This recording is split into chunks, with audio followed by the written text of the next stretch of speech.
مبلغ بنو سلطوں کا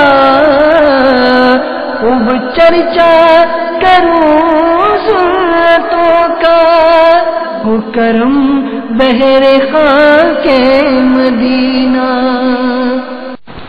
الحمدللہ رب العالمین والصلاة والسلام علی سید المرسلین، اما بعد فاعوذ باللہ من الشیطان الرجیم، بسم اللہ الرحمن الرحیم۔ الصلاة والسلام علیک یا رسول اللہ وعلى آلك وأصحابك يا حبيب الله۔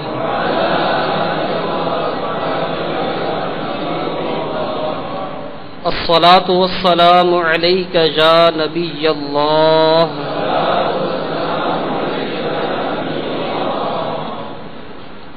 وعلى آلك وأصحابك يا نور الله۔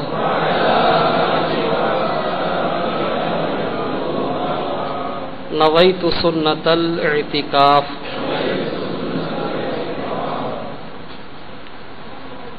میٹھے میٹھے اسلامی بھائیوں، الحمدللہ عز و جل یہاں واکنٹ نورانی مسجد میں دعوت اسلامی کا ہفتہ وار سنتوں بھرا اجتماع جاری ہے۔ آپ اسلامی بھائی اجتماع میں شریک ہیں، نیت کر لیجئے کہ انشاءاللہ ہم پوری توجہ سے بیان سنیں گے۔ صلو علی الحبیب صلی اللہ تعالی علی محمد وعلی آلہ وصحبہ وسلم۔ منقول ہے کہ حضرت سیدنا ابو الفضل کندی رحمت اللہ تعالی علیہ جب آپ کا وصال ہوا تو آپ کے وصال کے بعد حضرت سیدنا عیسیٰ بن عباد رحمۃ اللہ تعالی علیہ، یہ دوسرے بزرگ ہیں، انہوں نے حضرت سیدنا ابو الفضل کندی رحمۃ اللہ تعالی علیہ کو خواب میں دیکھا، پوچھا کہ حق تعالی جل جلالہ نے آپ کے ساتھ کیا سلوک کیا؟ تو حضرت سیدنا ابو الفضل کندی رحمۃ اللہ تعالی علیہ نے جواب دیا کہ میرے ہاتھ کی 2 انگلیوں کے سبب اللہ تبارک و تعالی نے میری مغفرت فرما دی۔ حضرت سیدنا عیسیٰ بن عباد رحمۃ اللہ تعالی علیہ نے تعجب سے پوچھا، حیرانی سے پوچھا کہ اس کا کیا مطلب ہے، یعنی میں آپ کی بات نہیں سمجھ پایا۔ تو حضرت سیدنا ابو الفضل کندی رحمۃ اللہ تعالی علیہ جو یعنی اپنا حال بیان فرما رہے تھے، آپ نے ارشاد فرمایا کہ دراصل بات یہ ہے کہ میں کتاب میں جب بھی نبی اکرم نور مجسم شاہ آدم و بنی آدم صلی اللہ تعالی علیہ وسلم کا نام مبارک لکھتا تھا تو آپ صلی اللہ تعالی علیہ وآلہ وسلم کے اسم گرامی کے بعد صلی اللہ تعالی علیہ وآلہ وسلم یعنی پورا درود پاک لکھا کرتا تھا۔ اللہ تبارک و تعالی نے اس سبب سے میری مغفرت فرما دی۔ تو چونکہ یہ عمل انگلیوں کے سبب تھا، انگلیوں سے میں لکھتا تھا، تو میری یہ 2 انگلیاں جن سے میں قلم پکڑتا تھا اور درود پاک لکھتا تھا، یہ میری نجات، میری بخشش کا ذریعہ بن گئی۔ صلو علی الحبیب صلی اللہ تعالی علی محمد وعلی آلہ وصحبہ وسلم۔ میٹھے میٹھے اسلامی بھائیوں اور مدنی چینل کے ناظرین، آپ نے سماعت فرمایا کہ درود پاک پڑھنے کی برکات تو ہیں ہی، درود پاک لکھنے کی بھی بہت برکات ہیں، اور کوئی بعید نہیں کہ درود پاک لکھنے کے سبب اللہ تبارک و تعالی ہماری بھی بخشش فرما دیں۔ تو جب بھی پیارے آقا مدینے والے مصطفیٰ شاہ ارض و سما صلی اللہ تعالی علیہ وسلم کا نام نامی لینے کا شرف حاصل ہو، سننے کا شرف حاصل ہو، تو زبان سے پورا درود پاک پڑھا کیجئے صلی اللہ تعالی علیہ وآلہ وسلم، اور جب لکھنے کا شرف حاصل ہو تو زبان سے ادائیگی کے ساتھ ساتھ پورا درود پاک لکھا بھی کیجئے۔ بدقسمتی سے ہمارے یہاں ایک غلط رواج یہ بھی چل پڑا ہے کہ درود پاک پورا لکھنے کی بجائے اختصار سے لکھا جاتا ہے، یعنی اس کا مخفف لکھا جاتا ہے سلام یا صرف صاد لکھ دیا جاتا ہے. تو ایسا لکھنا یہ سخت حرام ہے. اگر پہلے ایسا کرتے رہے تو اس سے توبہ بھی کیجئے اور آئندہ کے لیے نیت کیجئے کہ انشاءاللہ جب بھی ہم پیارے آقا علیہ الصلوۃ والسلام کا نام نامی لکھنے کا شرف حاصل کریں گے انشاءاللہ پورا درود پاک لکھیں گے انشاءاللہ. اور زبان سے بھی پورا درود پاک ادا کیا کیجئے. بعض اوقات وہ گفتگو میں ایسا ہوتا ہے کہ فضول باتوں میں تو ہمارے کئی گھنٹے بیت جاتے ہیں، ہم گھنٹوں باتیں کرتے رہتے ہیں، لیکن جب پیارے آقا صلی اللہ تعالی علیہ وسلم کا ذکر خیر آئے تو تیزی میں درود پاک پڑھتے ہیں، تلفظ پورے نہیں ادا ہوتے یا حروف چبا جاتے ہیں. تو پوری توجہ کے ساتھ درود پاک پڑھا کیجئے. مثلا آپ صلی اللہ تعالی علیہ وآلہ وسلم یہ درود پاک پڑھنا چاہ رہے ہیں تو نام لیا، مثلا سرکار مدینہ قرار قلب و سینہ، اب پورا صلی اللہ تعالی علیہ وآلہ وسلم. چند بار اگر آپ اس کو دہرا لیں گے اپنی زبان سے تو انشاءاللہ عز و جل مزید آسان ہو جائے گا. صلی اللہ تعالی علیہ وآلہ وسلم. تو جب بھی نام نامی لینے کا شرف حاصل کریں یا لکھنے کا شرف حاصل کریں زبان سے پورا درود پاک ادا کیا کریں. بعض اوقات تیزی میں ایسا ہوتا ہے کہ وہ پورا درود پاک صحیح طور پہ ادا نہیں ہوتا. تو انشاءاللہ عز و جل آئندہ ہم اس کی طرف توجہ رکھیں گے. صلو علی الحبیب صلی اللہ تعالی علی محمد وعلی آلہ وصحبہ وسلم. میٹھے میٹھے اسلامی بھائی اور مدنی چینل کے ناظرین، آج انشاءاللہ عز و جل بیان میں بغداد کے 3 دینی طلباء کا واقعہ میں آپ کے سامنے بیان کرنے کی سعادت حاصل کروں گا.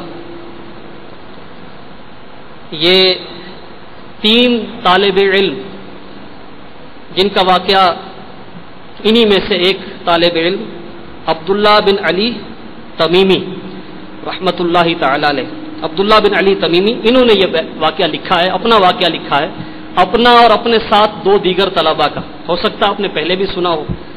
انشاءاللہ عز و جل یہ واقعہ سنتے ہیں اور اس سے مدنی پھول حاصل کرتے ہیں، مدنی پھول چنتے ہیں. صلو علی الحبیب صلی اللہ تعالی علی محمد وعلی آلہ وصحبہ وسلم. یہ لکھتے ہیں کہ زمانہ طالب علمی میں بغداد میں مدرسہ نظامیہ میں زیر تعلیم تھا. اسی دوران ایک بار پتہ چلا کہ بغداد شہر سے باہر اللہ تبارک و تعالیٰ کے ایک ولی نے پڑاؤ کیا ہے جو غوث کے حوالے سے مشہور ہے کہ یہ غوث ہیں، غوث زمان. مجھے ان کی زیارت کا شوق ہوا. میرے ساتھ 2 اور طالب علم بھائی یہ بھی میرے ساتھ تھے. ہم تینوں نے مل کر یہ ارادہ کیا کہ ہم ان غوث رحمت اللہ تعالی علیہ کی زیارت کو جاتے ہیں. ان غوث رحمت اللہ تعالی علیہ کی یہ کرامت مشہور تھی کہ یہ اچانک ظاہر ہوتے اور اچانک غائب ہو جاتے، یعنی نگاہوں کے سامنے اچانک یہ تشریف فرما ہوتے اور اچانک غائب ہو جاتے، پھر اچانک ہی ظاہر ہو جاتے. تو یہ ان کی کرامت مشہور تھی. ہم میں سے ایک طالب علم جب ہم چلے تو وہ کہنے لگا کہ ہم ان غوث کے پاس جا رہے ہیں. تو میں ان کے پاس جاتا ہوں اور جا کر ایسا سوال کروں گا کہ ان کا دماغ چکرا جائے گا، وہ میرے مسئلے کا حل نہیں دے سکیں گے. ایسا ان سے سوال پوچھوں گا، انہیں چکرا کے رکھ دوں گا. جب میں نے یہ سنا تو میں نے کہا کہ میں بھی ایک سوال میرے ذہن میں ہے، ایک سوال میں بھی کروں گا، دیکھتے ہیں کہ وہ کیا جواب دیتے ہیں. جو ہم میں تیسرے طالب علم تھے انہوں نے جب یہ ہماری گفتگو سنی، بات چیت سنی تو کہنے لگے کہ تمہارے یہ خیالات ٹھیک نہیں ہیں، تمہاری یہ گفتگو ٹھیک نہیں ہے، یہ بے ادبی سے پر ہے. میں تو ان کی بارگاہ میں فقط طلب فیض کے لیے حاضر ہو رہا ہوں، دعا پانے کے لیے جا رہا ہوں. تو تو یہ عبداللہ بن علی تمیمی لکھتے ہیں کہ ہم اسی طرح پہنچے. جب ہم پہنچے تو وہ بزرگ اپنی نشست پر تشریف فرما نہیں تھے، ان کی نشست خالی تھی. جیسے ہم نے سنا تھا اچانک وہ ظاہر ہوئے، جلوہ فرما ہوئے اور تشریف لے آئے. ہم نے دیکھا کہ چند لمحے پہلے جو اپنی جگہ پر نہیں ہے، چند لمحے بعد ہمارے پلک جھپکتے میں ہی وہ ہمارے سامنے تشریف فرما ہے. آتے ہی انہوں نے جلال بھری نظروں سے ہماری طرف دیکھا، اور وہ طالب علم جس نے یہ گفتگو کی تھی کہ میں ایسا سوال کروں گا کہ ان کا دماغ چکرا جائے گا، اس کی طرف دیکھتے ہوئے بڑے غصے سے ارشاد فرمایا، سن، تو مجھ سے ایسا سوال پوچھنے آیا ہے کہ جس کا جواب مجھے نہ آتا ہو. میں بتاؤں کہ تیرے جی میں کیا ہے، تیرا سوال کیا ہے؟ ان بزرگ نے اس طالب علم کا سوال بھی ارشاد فرما دیا اور اس کا جواب بھی ارشاد فرما دیا، اور پھر فرمایا کہ میں تیرے جسم میں کفر کی آگ جلتی دیکھتا ہوں، میں دیکھ رہا ہوں کہ تیرے جسم سے کفر کی آگ بھڑک رہی ہے. یہ ارشاد فرمانے کے بعد پھر میری جانب متوجہ ہوئے اور فرمانے لگے، تو بھی مجھے آزماتا ہے، تو بھی مجھ سے پوچھتا ہے، تو بھی میرے پاس مسئلہ لے کر آیا ہے، تو نے یہ مسئلہ سوچا تھا اور اس مسئلے کا حل یہ ہے. جو میں سوال لے کر گیا تھا، عبداللہ بن علی تمیمی کہتے ہیں کہ انہوں نے وہ سوال بھی بیان کیا اور اس کا حل بھی ارشاد فرما دیا. پھر مجھے فرمایا کہ میں دیکھتا ہوں کہ تو دنیا میں ڈوبا ہوا ہے اور دنیا تیرے کانوں کی لو تک پہنچ چکی ہے، میں دنیا کی محبت میں تجھے ڈوبا ہوا دیکھ رہا ہوں. پھر جو تیسرے طالب علم تھے ان کی طرف متوجہ ہوئے، انہیں اپنے سینے سے لگا لیا اور ارشاد فرمایا کہ ادب کی وجہ سے تم نے اللہ تعالی اور اس کے رسول صلی اللہ تعالی علیہ وسلم کو راضی کر لیا ہے. میں دیکھ رہا ہوں تو بغداد کی جامع مسجد کے ممبر پر بیٹھا ہے، واعظ کہہ رہا ہے، بیان کر رہا ہے، اور تو یہ کہتا ہے کہ میرا قدم تمام اولیاء کی گردنوں پر ہے. مجھے یہ بھی نظر آ رہا ہے کہ تمام اولیاء نے تیری بزرگی کے سامنے اپنی گردنوں کو جھکا دیا ہے. یہ کہہ کر وہ بزرگ پھر سے غائب ہو گئے، ہمیں نظر نہیں آئے. ہم لوٹ آئے. عبداللہ بن علی تمیمی یہ لکھتے ہیں کہ وقت گزرتا گیا، یہاں تک کہ ہم تعلیم سے فارغ ہو گئے. تو ہم میں وہ طالب علم جس کے بارے میں ان غوث رحمت اللہ تعالی علیہ نے یہ پیشین گوئی فرمائی تھی کہ میں تیرے جسم سے کفر کی آگ کے شعلے نکلتے دیکھ رہا ہوں، اس کے ساتھ کیا ہوا کہ وہ بہت ذہین تھا. اس نے بڑی مہارت کے ساتھ علم حاصل کیا، ذہانت کے ساتھ علم حاصل کیا، حصول علم میں شاندار کامیابیاں حاصل کی. ساری دنیا میں اس کے علم کا چرچا پھیلا، دور دور تک اس کا چرچا ہوا، شہرہ ہوا، یہاں تک کہ وہ فن مناظرہ میں بھی اس نے مہارت حاصل کر لی. بڑے بڑے علم والے اس کے سامنے وہ پل بھر بھی نہیں ٹھہرتے تھے. ذہین بھی بہت تھا اور اس کو فن مناظرہ میں مہارت بھی حاصل تھی. اس نے جو باطل فرقے تھے سب کو رد کرنا شروع کیا، سب کو شکست دینا شروع کی، یہاں تک کہ عیسائی بھی اس کے مقابلے پر آئے تو اس نے ان کو بھی شکست دے دی. تو اس طرح اس کے علم کا اور مناظرے کا چرچا جب دور دور تک پھیلا تو یہ خبر روم کے بادشاہ کیسر روم تک بھی پہنچی کہ اس طرح ایک عالم ہے، اس کے سامنے کوئی ٹھہرتا نہیں اس کے علم کے سامنے. تو کیسر روم نے اپنے جو درباری اس وقت کے راہب تھے ان سے میٹنگ کی، اجلاس کیا کہ کس طرح اس شخص کا توڑ کیا جائے، اس کا مقابلہ کیسے کیا جائے. یہ ہر محاذ پر وہ چیلنج دیتا ہے. تو بادشاہ نے جب پادریوں سے اس طرح میٹنگ کی، ان کا اجلاس ہوا تو یہ طے پایا کہ اس کو مناظرے کی دعوت دیتے ہیں. یہاں سے سارے جو پادری ہیں جمع ہو کر اس کا مقابلہ کریں گے. مناظرے کی دعوت دے دی گئی. ابن سکا نے مناظرے کا چیلنج قبول کیا اور مناظرے کا اہتمام بادشاہ کے دربار میں رکھا گیا، بادشاہ کے محل میں رکھا گیا، یعنی یہ مناظرہ بادشاہ کے محل میں ہوا۔ جب مناظرہ شروع ہوا تو ابن سقا نے کچھ ہی دیر میں تمام پادریوں کو لاجواب کر دیا۔ اب سب کی بن نہیں پڑ رہی تھی کہ کیا کہیں، اور تھوڑی ہی دیر میں تمام پادریوں کو شکست فاش ہو گئی۔ جب یہ سلسلہ ختم ہوا مناظرے کا تو بادشاہ ابن سقا کو اپنے محل میں لے گیا، اندر لے گیا۔ اسی دوران ابن سقا کی نظر یہ بادشاہ کی نوجوان بیٹی پر پڑ گئی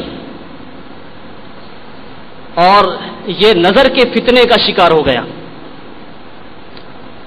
اس کا دل جو ہے وہ بدل گیا اور اس نے بادشاہ پر اپنے ارادے کو ظاہر کیا کہ میں تیری بیٹی سے شادی کرنا چاہتا ہوں۔ بادشاہ نے جب یہ خواہش سنی تو بادشاہ نے کہا کہ چونکہ ہم کرسچین ہیں، عیسائی ہیں، اور تم مسلمان ہو تو یہ نکاح تو نہیں ہو سکتا۔ ہاں، اگر تم عیسائیت کو اختیار کرو، عیسائی ہو جاؤ، تو میں اپنی شہزادی کا، اپنی بیٹی کا نکاح تم سے کر دیتا ہوں۔ اب یہ شدید فتنے کا شکار تھا، اور وہ جو اس نے بے ادبی کی تھی ان غوث رحمت اللہ تعالی علیہ کی بارگاہ میں، اور انہوں نے اس وقت ارشاد فرمایا تھا، اب وہ اس بات کے پورا ہونے کا وقت تھا۔ اس بد نصیب سے وہ ہدایت چھن گئی اور اس نے فوری طور پر عیسائیت کو اختیار کر لیا، عیسائی ہو گیا، مرتد ہو گیا۔ اب وہ نکاح کا اہتمام ہوا۔ جیسے ہی نکاح ہوا، نکاح کے فوراً بعد ابن سقا کے جسم میں کوڑ کا مرض پھیل گیا، یعنی اس کا جسم گلنا شروع ہو گیا۔ کوڑ کی بیماری اس کے جسم میں یوں پھیلی کہ پورا جسم جو ہے، پورے جسم کی جلد اس کی گل گئی، یہاں تک کہ کوئی اس کو قریب آنا تو بہت دور کی بات، دیکھنا بھی گوارا نہیں کرتا تھا۔ اب بادشاہ نے جب اس کی یہ حالت دیکھی تو بادشاہ نے اسے اٹھوا کر محل سے باہر پھینکوا دیا۔ لوگوں نے اسے وہاں بھی گوارا نہیں کیا اور وہاں سے اٹھا کر اس کو شہر سے باہر ڈال دیا۔ اب اس کی حالت یہ ہوئی کہ وہ ایڑیاں رگڑتا تھا اور اس کے پاس سے گزرنے والا ہر شخص اس پر لعنت بھیجتا تھا۔ آخر اسی حالت میں وہ مر گیا۔ عبداللہ بن علی تمیمی لکھتے ہیں کہ میں نے اپنے کانوں سے جو سنا تھا اپنی آنکھوں سے دیکھ لیا۔ اپنے کانوں سے سنا تھا کہ وہ غوث رحمت اللہ تعالی علیہ ارشاد فرما رہے ہیں کہ میں کفر کی آگ کے شعلے تیرے بدن سے نکلتے دیکھتا ہوں، اور میں نے اپنی آنکھوں سے دیکھا کہ اس کا انجام کیسا ہوا۔ یہ کہتے ہیں کہ اب میرا معاملہ کیا ہوا؟ ان غوث رحمت اللہ تعالی علیہ نے فرمایا تھا کہ میں تجھے دنیا میں ڈوبا ہوا دیکھتا ہوں کہ دنیا تیرے کانوں کی لو تک پہنچ چکی ہے۔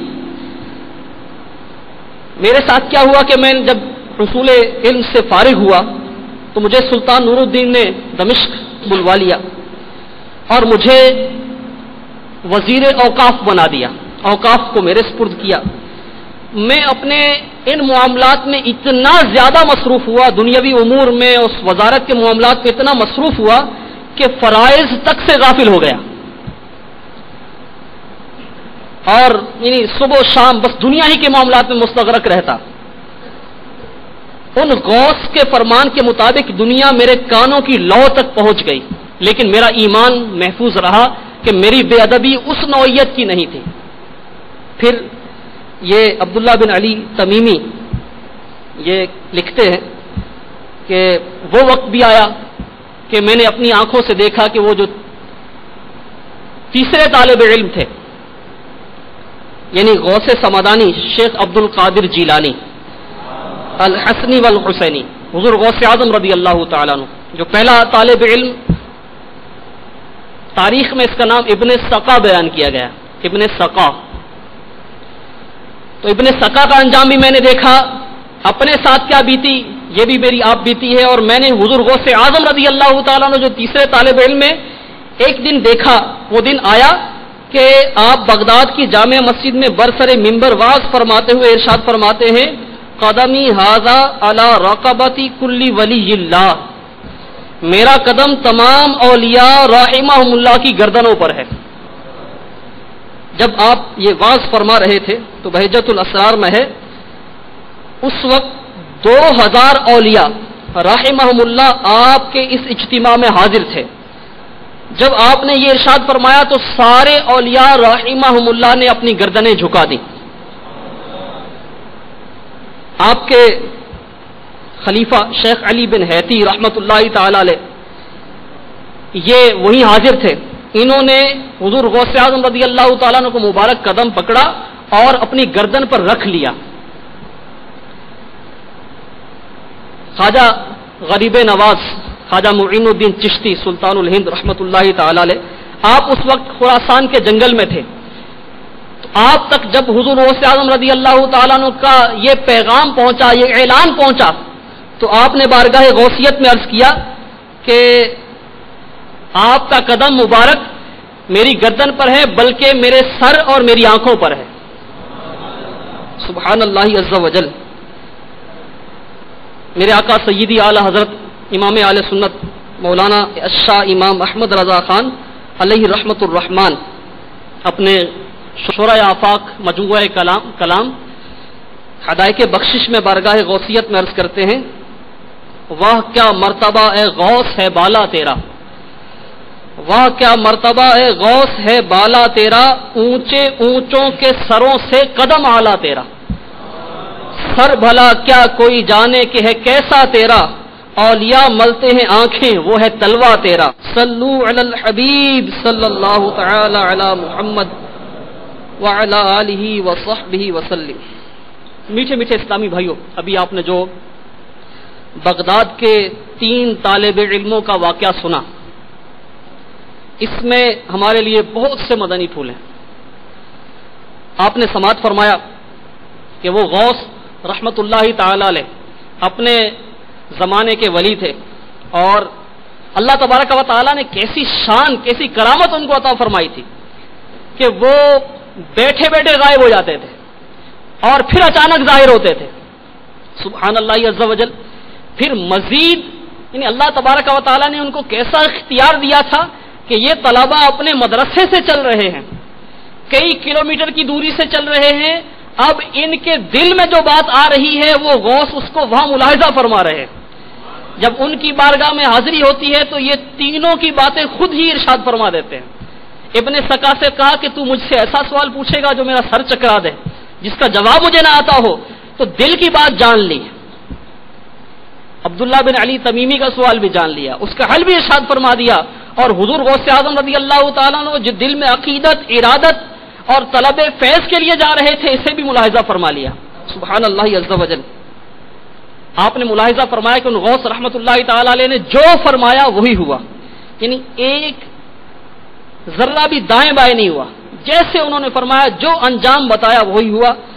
اللہ تبارک و تعالیٰ کے محبوب صلی اللہ علیہ وسلم ارشاد فرماتے ہیں کہ اللہ تعالیٰ کی مخلوق میں اللہ تعالیٰ کے کچھ بندے ایسے بھی ہیں کہ جن کے بال بکھرے ہوئے ہوتے ہیں، ان کی ظاہری حالت ایسی ہوتی ہے کہ کوئی ان کو اپنے دروازے پر لانا پسند نہیں کرتا، ان کی ظاہری حالت ایسی ہوتی ہے، لیکن ارشاد فرمایا اللہ تبارک و تعالیٰ کی ہاں ان کی یہ شان ہے کہ اگر وہ اللہ تعالیٰ پر قسم کھا لیں تو اللہ تبارک و تعالیٰ اس قسم کو پورا فرما دیتا ہے۔ محدثین کرام نے اس کے وہ 2 مطالب بیان فرمائے، ایک یہ کہ وہ اگر اس طرح سے کہیں کہ خدا عز و جل کی قسم یہ کام اس طرح ہوگا، یوں کہیں یا یوں کہیں کہ اے اللہ تجھے تیری ذات کی قسم یہ کام یوں کر دے، تو وہ جس طرح اللہ تبارک و تعالیٰ پر قسم کھاتے ہیں اللہ تبارک و تعالیٰ ان کی قسم کو پورا فرما دیتا ہے۔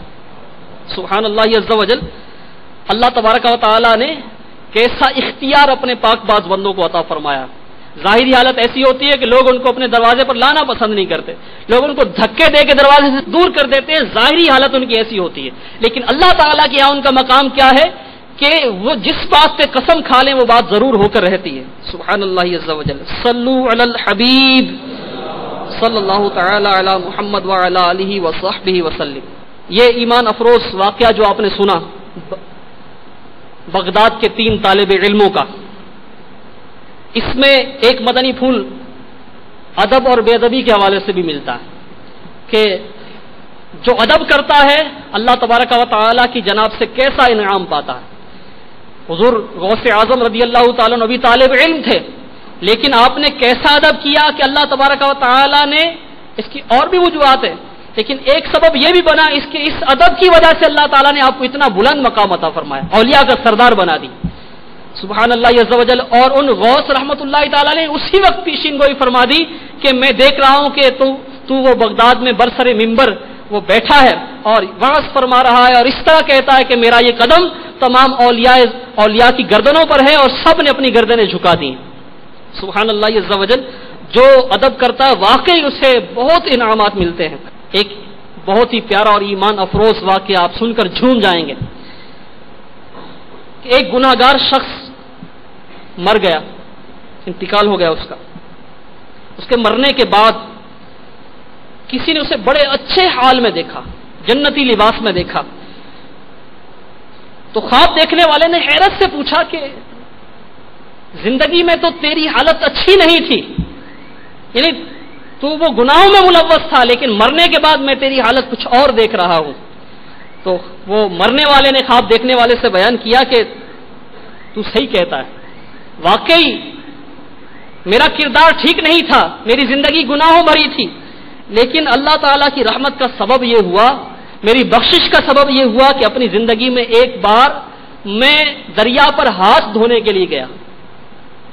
جب میں ہاتھ دھونے کے لیے دریا پر پہنچا تو اسی وقت میں نے دیکھا کہ اللہ تعالیٰ کے ولی اور اپنے زمانے کے زبردست عالم امام احمد بن حنبل رضی اللہ تعالیٰ عنہ بھی دریا پر تشریف فرما ہے، وضو کر رہے ہیں. میں نے دیکھا کہ میں ہاتھ دھونے کے لیے جہاں بیٹھا ہوں پانی میری طرف سے اس طرف جا رہا ہے جہاں آپ تشریف فرما ہے. تو میں رک گیا اور میں نے سوچا کہ تو اتنا گناہگار شخص ہے، اب یہ بات تیرے لائق نہیں ہے، یہ ادب کے خلاف ہے کہ وہ نیچے بیٹھے اور تو اوپر بیٹھے. یہ خیال میرے دل میں آنا تھا کہ میں فوراً اٹھ گیا اور میں وہاں سے اٹھ کر نیچے جا کر بیٹھ گیا، یعنی پانی جس سمت جا رہا تھا اس طرف بیٹھ گیا. اب پانی ان کی طرف سے بہ کر میری طرف آ رہا تھا. میں نے ہاتھ دھوئے اور چلا گیا. یہ تو مجھے مرنے کے بعد قبر میں آ کر پتا چلا کہ اللہ تبارک و تعالیٰ نے اس دن اپنے ولی کے اس ادب کی وجہ سے میری مغفرت فرما دی. سبحان اللہ عز و جل. میٹھے میٹھے اسلامی بھائی غور فرمائیے اللہ تبارک و تعالیٰ کی رحمت کیسی ہے. رحمت حق بہانہ می جوید. اللہ تعالیٰ کی رحمت بہانہ تلاش کرتی ہے. رحمت حق بہانہ می جوید. اللہ تعالیٰ کی رحمت بہا یعنی قیمت طلب نہیں کرتی. رحمت حق بہانہ می جوید. اللہ تعالیٰ کی رحمت تو بہانہ مانگتی ہے. اور سبحان اللہ عز و جل اللہ تبارک و تعالیٰ کے نیک بندوں کا ادب یہ یعنی بخشش کا ذریعہ بن سکتا ہے. صلو علی الحبیب صلی اللہ تعالی علی محمد وعلی آلہ وصحبہ وسلم. مبلغ بنو سنتوں کا خوب چرچا کروں سنتوں کا، ہو کرم بہر خاک مدینہ.